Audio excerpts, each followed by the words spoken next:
Hey guys, welcome back to the channel. My name is Rory Reid from RoryReidArt.com. Back again today with another video. Today I have this old piece that I started a while back. Just a landscape painting of two trees that, as you see, were a little sparse. I started it back in the day and then I just kind of abandoned it. You know, other stuff came up and so I didn't really get a chance to finish it. So today what I decided to do was to just bring it out. It was sitting on my wall. I was staring at it for probably a couple of years and I was like, okay, let me just go ahead and dive in, influence or inject a bit of my newer palette and style and try to blend it in with what's already on the canvas to see how it would turn out. I started by adding a hint of my signature turquoise green color in the foreground and in the sky, and then I mixed up a blue / purple color. I believe I used like Prussian blue and dioxazine purple. And what I'm doing with that is basically starting from scratch with the foliage on the tree. So I'm gonna make a shape or a overall shape for the tree, make it a lot more fluffy, a lot more leafy, and wanted to go for sort of a unnatural kind of look, if that makes sense. You know, I wanted it to still look like a leaf, but or a leafy tree, but a bit more full than you'd see a normal tree. So in doing that, I ran into a couple problems. First of all, as you can see, both trees are kind of meshed together. Based on like the composition that I chose. For a tree with less leaves it would work, but for this particular composition it kind of blended in together. So what I decided was to keep the tree that's in the foreground, put the light source on it, and you know, use that as a distinguishing factor to separate the two, while leaving the one in the back mostly in shadow. So I started to go in with the red foliage. I think I just used some cad red, lightened it up with cad orange and cad yellow and some white here and there, you know, as I saw fit, and just layered that over top, trying to make little clumps of leaves, leaving some of the sky to pierce through as well, and just wanted a nice overall shape. And as you can see, it turned out, you know, it was going pretty well. The trees were a lot more full of leaves, more appealing to the eye. The red contrasted nicely with the turquoise green / turquoise blue color, and every time I mixed a new lighter value and dropped it in, you know, it made the painting a bit more striking and pleasant to look at. This is how I would choose to do all my trees in the future.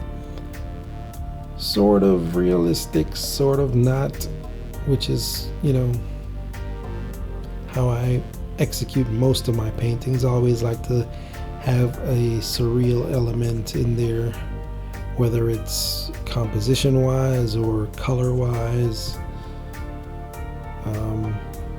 I find that a lot more appealing than just flat out realism, but that's just me, of course, you know, to each his own. And the Prussian blue dioxazine purple base on the underneath, some of that is still left to show through, that fills out or signifies the shadow areas a bit. So I thought that worked well. Not sure if I was to do this over that I would go as dark, but you know, especially in the tree that's in the background, I think it worked well and is passable. You know, I wasn't in love, but I wasn't not in love. It was just good attempt. Good attempt. And so once I got the shapes of the tree done and dropped in the light source and the different values to help it take shape, I started to just mesh in some of the sky color into the trees, and you know, kind of all blended it together to give it sort of an abstract type of look.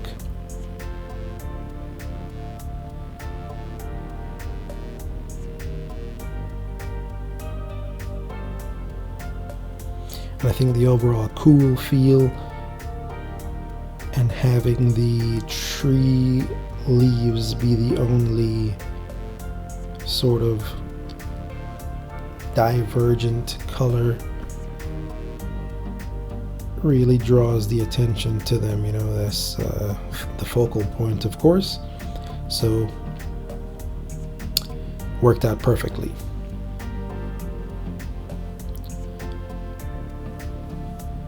And yeah, I'm getting in this habit now. I have quite a few paintings over the years that I just didn't finish, so I'm in the current mood to just touch them up, put a couple more hours into each of them and get them done. And so that's kind of the vibe we're on right now. Other than that, man, I have a couple commissions I'm doing, of course, portrait commissions. And also I have some big pieces, landscape paintings of where I live here in Florida that I want to knock out before the end of the year. So that's what's going to be coming up on the channel. I'm working on maybe 4 or 5 big landscape pieces on like 30 by 40 inch canvases with sort of a new style that I've been working on. It's the same palette, of course, but just a touch different execution. So I'm really looking forward to that. But back to this piece, I'm adding in now just some atmospheric abstractions to sort of blend the trees in with the atmosphere. I love these rectangular / squared brush marks or brush strokes. You know, just makes it more interesting. I love that aesthetic of like realism with surreal, a surreal color palette with the geometric shapes splattered over it. I think it works really well. And as you can see, I did, as I said before, I did leave off the brighter values from the tree in the background.